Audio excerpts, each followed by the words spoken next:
Petroleum मसनूआत की कीमतों में इजाफा। पेट्रोल की कीमत 3 रुपये 47 पैसे फी लीटर बढ़ गई। नई कीमत 256 रुपये 13 पैसे मुकर्रर। डीजल 2 रुपये 61 पैसे महंगा हो गया। कीमत 260 रुपये 95 पैसे हो गई। नोटिफिकेशन जारी।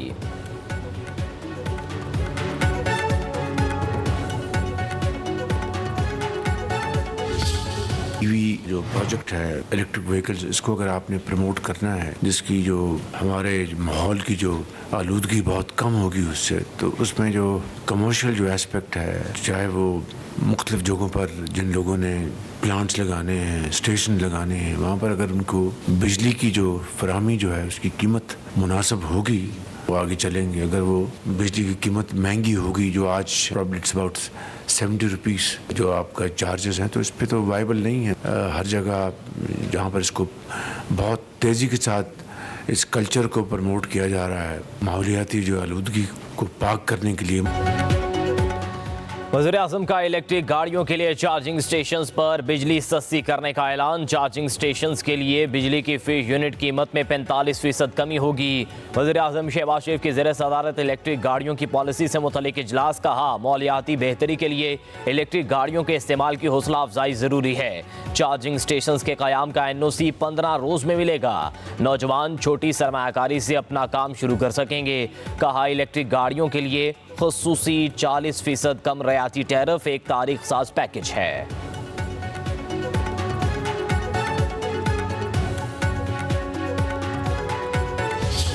हम बशमूल टैक्सेस इस वक्त इन चार्जिंग स्टेशंस को 71 रुपये 10 पैसे का टैरिफ दे रहे थे। जो डिस्ट्रीब्यूशन कंपनी उनको चार्ज करती थी, उसको रिड्यूस करके तकरीबन 45% कमी करके हम आज 39 रुपये और 70 पैसे का टैरिफ आज का ऐलान कर रहे हैं। वफाकी वज़ीर तवानाई अवैस लगारी कहते हैं कि चार्जिंग स्टेशंस को सस्ती बिजली से इलेक्ट्रिक गाड़ियों का रुझान तेज़ होगा। गली मोहल्लों में चार्जिंग स्टेशंस खुल सकेंगे। जुलाई से नवंबर गर्दिशी कर्ज में 12 अरब रुपए की कमी की। अब सब इंडस्ट्रियल स्टेट्स को वन विंडो के तहत बिलिंग मिलेगी। पाकिस्तान आने वाले दिनों में खिते में सस्ती तरीन बिजली मुहैया करने वाला मुल्क बन जाएगा।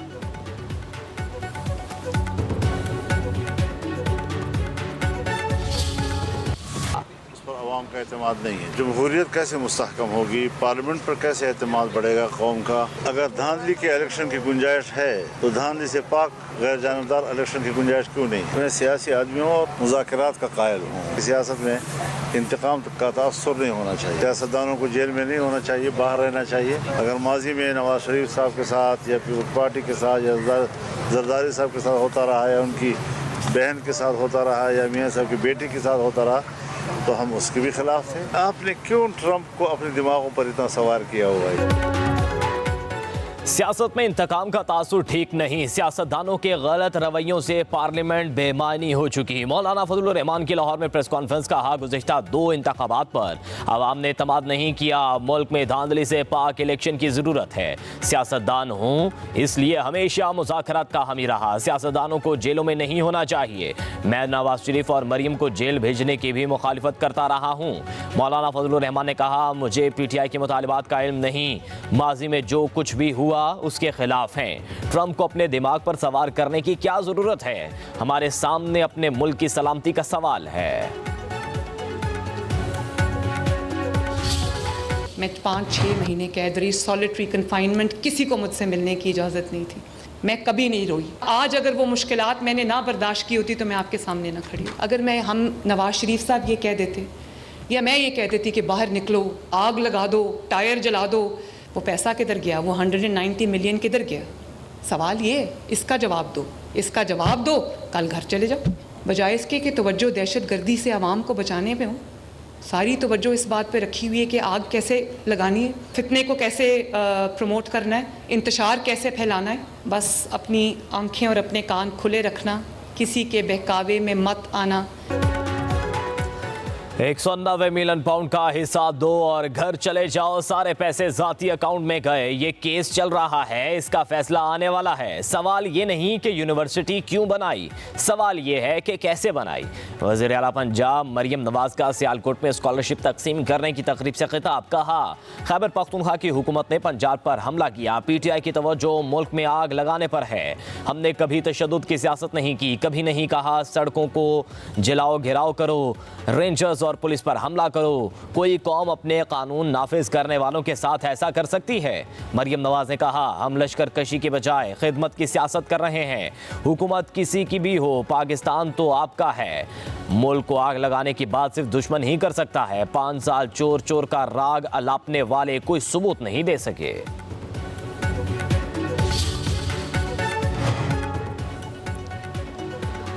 हुकूमत और अपोजिशन के मुज़ाकरात का तीसरा दौर आज होगा। स्पीकर अयाज सादिक इजलास की सदारत करेंगे। वज़ीर आज़म शहबाज शरीफ से स्पीकर कौमी असम्बली की मुलाकात। वज़ीर आज़म ने मुज़ाकराती अमल में सरदार अयाज सादिक के किरदार को सराहा।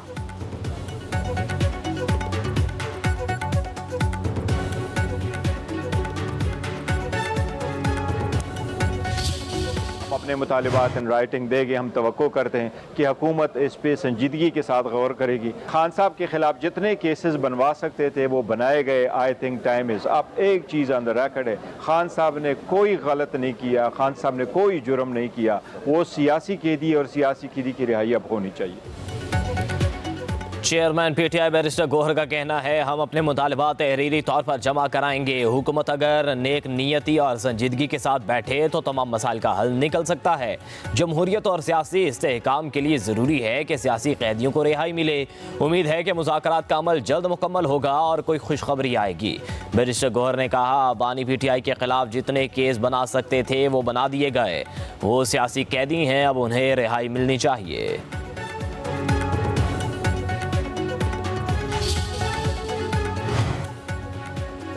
वज़ीर आज़म के मशीर राना सनाउल्लाह ने तहरीक इंसाफ से सियासी कैदियों की फहरिस्त मांग ली। कहते हैं, PTI वाले किन लोगों को सियासी कैदी समझते हैं? क्या उन लोगों का स्टेटस सियासी कैदी का है या इन्होंने कोई और जुर्म किया है? इन चीज़ों पर वक्त लग सकता है। जब PTI तहरीरी मुतालबात पेश करेगी तो हम पार्टी और इत्तेहादियों के पास लेकर जाएंगे।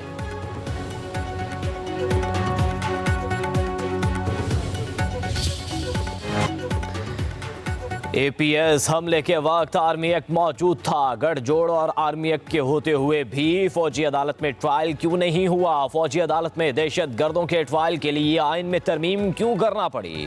21वीं आइनी तरमीम मखसूस मुद्दत और हालात में की गई। फौजी अदालतों के केस में जस्टिस जमाल खान मुंतकिल के रिमार्क्स। वज़ारत दिफा के वकील ख्वाजा हारिस ने दलाइल दिए। APS हमले के वक्त गठजोड़ मौजूद था। आर्मी एक्ट के तहत जुर्म का गठजोड़ हो तो मिलिट्री ट्रायल होगा। मिलिट्री कोर्ट में ट्रायल आर्मी एक्ट के तहत जुर्म का होता है। अगर जुर्म का ताल्लुक आर्मी एक्ट से है तो ट्रायल फौजी अदालत करेगी। जस्टिस जमाल खान मुंतकिल ने पूछा, जुर्म के गठजोड़ से क्या मुराद है? क्या गठजोड़ के साथ जुर्म का इर्तिकाब करने वाले की नीयत भी देखी जाएगी? मुल्जिम कह सकता है कि मेरा ये जुर्म करने का इरादा नहीं था। जस्टिस अमीनुद्दीन ने कहा, मुल्जिम मिलिट्री ट्रायल से जुर्म की नीयत ना होने का दिफा ले सकता है। फौजी अदालतों के केस की समाअत के दौरान रजा रवानी के आंसुओं का तस्करा। जस्टिस हसन अजहर रिजवी ने कहा, सेनेट के साबिक चेयरमैन रजा रवानी 21वीं तरमीम को वोट देकर रोए थे। साबिक चेयरमैन सेनेट के आंसू भी तारीख का हिस्सा हैं। जस्टिस जमाल खान मुंतकिल ने कहा, वोट ना देते तो ज़्यादा से ज़्यादा सीट चली जाती। रजा रवानी की 18वीं तरमीम के लिए बहुत खिदमत हैं। रजा रवानी बाउसूल आदमी हैं, उनका वोट देकर रोना समझ आता है। जस्टिस मोहम्मद अली मजहर ने रिमार्क्स दिए, वोट देने के बाद 2 साल तक वो नाराज भी रहे थे। वज़ारत दिफा के वकील ख्वाजा हारिस ने कहा, उनके रोने की शायद वजह ये नहीं थी।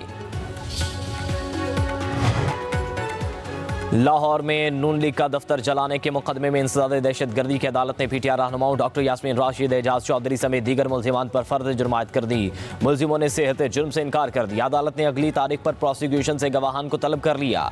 अदालत ने केस की समाअत 23 जनवरी तक मुलतवी कर दी।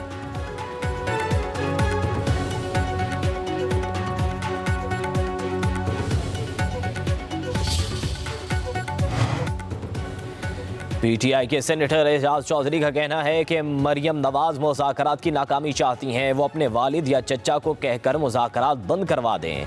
हम तो जेलों में पड़े हैं, मजीद कुछ अरसा गुजार लेंगे। मुज़ाकरात पाकिस्तान के मुफाद में हैं, इनको जारी रहना चाहिए। डॉक्टर यास्मीन राशिद ने कहा, हम मुज़ाकरात की मेज़ पर हैं तो जिम्मेदारी से काम लिया जाए।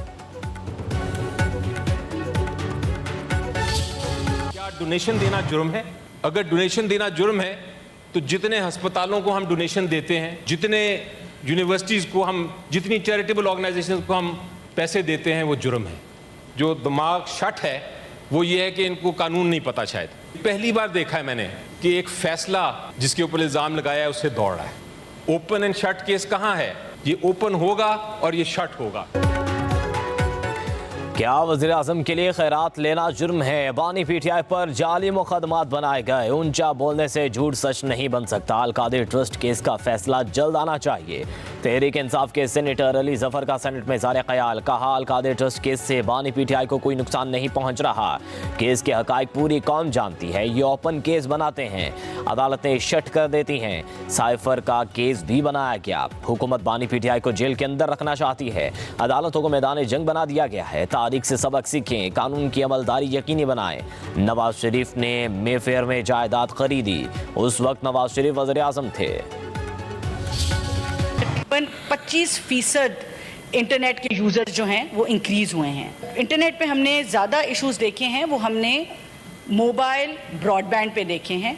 फिक्स लाइन के ऊपर वो इश्यूज जो हैं वो उस तरह से नहीं हुए जिस तरह से मोबाइल ब्रॉडबैंड में हुए हैं। और तमाम इंडस्ट्री और यूनिवर्सिटीज़ हमारी, ये सब लोग जो हैं ये फिक्स लाइन के ऊपर ऑपरेट करते हैं। 4 नई केबल्स, सबमरीन केबल्स जो हैं उनको पाकिस्तान के साथ कनेक्ट किया जा रहा है, जिनमें से एक केबल जो कि दुनिया की सबसे बड़ी केबल है वो लैंड कर गई है। अगले चंद महीनों में वो भी लाइट अप हो जाएगी और उससे भी इंटरनेट जो है वो बहुत बेहतर आपको नज़र आएगा। इंटरनेट की सुस्त रवि की सेनेट में बाज़गश्त। सेनेटर मोहम्मद असलम अबड़ो ने कहा, दुनिया चांद पर चली गई, हमारा इंटरनेट का मसला हल नहीं हो रहा, हम मैसेज तक नहीं भेज सकते। वज़ीर मुमलिकत शिज़ा फातिमा ने कहा, इंटरनेट की स्पीड बेहतर हो रही है, पाकिस्तान को दुनिया की सबसे बड़ी केबल के साथ मुंसलिक किया जा रहा है।